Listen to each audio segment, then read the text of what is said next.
This is Louis, and I don't know, Louis in Tuscaloosa. He writes, Ed, Louis from Tuscaloosa, to me, you have done for Rock Talk Radio what tight gray yoga pants have done for suburban MILFs who like to shake their ass all over. TikTok. Like I said, I don't pre-read these.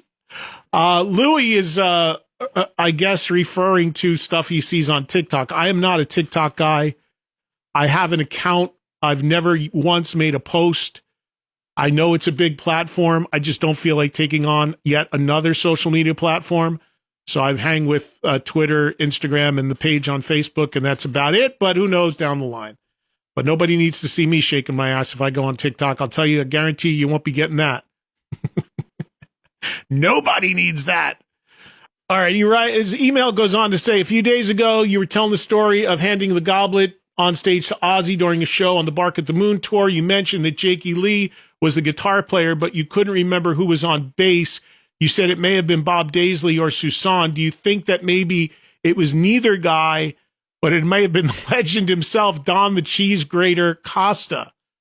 I bring his name up because he was the bassist for Ozzy on the Bark at the Moon show that I saw. Speaking of Don, I've never heard this mentioned on your show, but did you know that he sadly passed away in January of 23?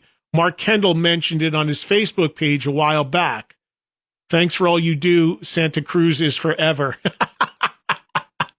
Louis is touching all the touchstones of this show.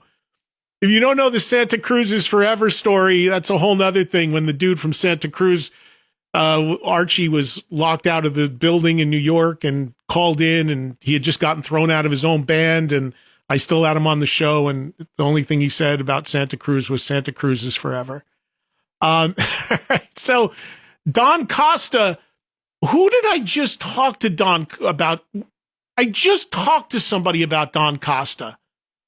Now, I did not know that he died, Louis, so I'm sorry to hear that. Damn, I don't know if it was on the air or off the air, but I just had a conversation about Don Costa with somebody.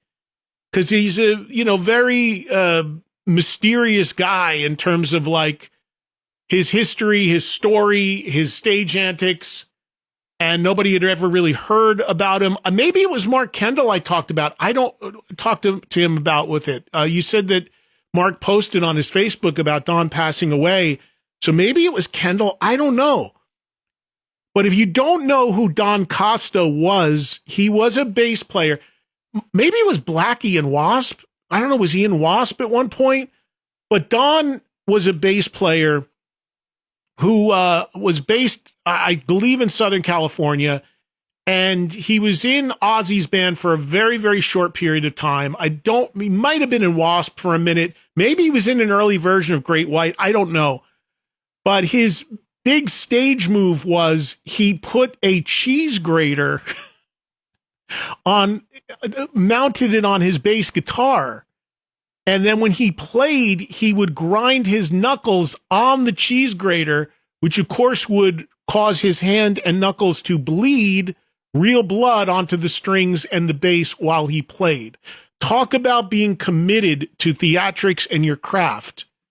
It reminds me when people still to this day think, Gene Simmons really biting his tongue, is that real blood? Of course it's not.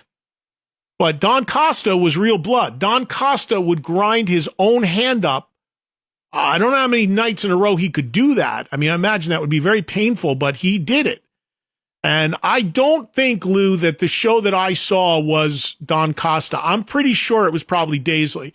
Because Daisley was in and out of Ozzy a few times early on. Of course, Daisley wrote the Bark at the Moon record as well, uncredited. And I think it probably would have been Daisley at that time. It would not have been Susan because Phil didn't come in until Ultimate Sin. So it was probably Bob. I'm pretty sure, or could it have been Rudy? Did Rudy play Bark at the Moon live shows? Maybe it was Rudy. I don't know. Don't know who was on bass. I remember Don Airey was on keys. Tommy was on drums. And I remember Jake because I told Jake this story many years later. I was nervous as hell, and I was walking off the stage, and he had a guitar chord, and it was going across the stage, and I was just about to trip on it and fall flat on my face in front of a full house at the Meadowlands Arena in my home state.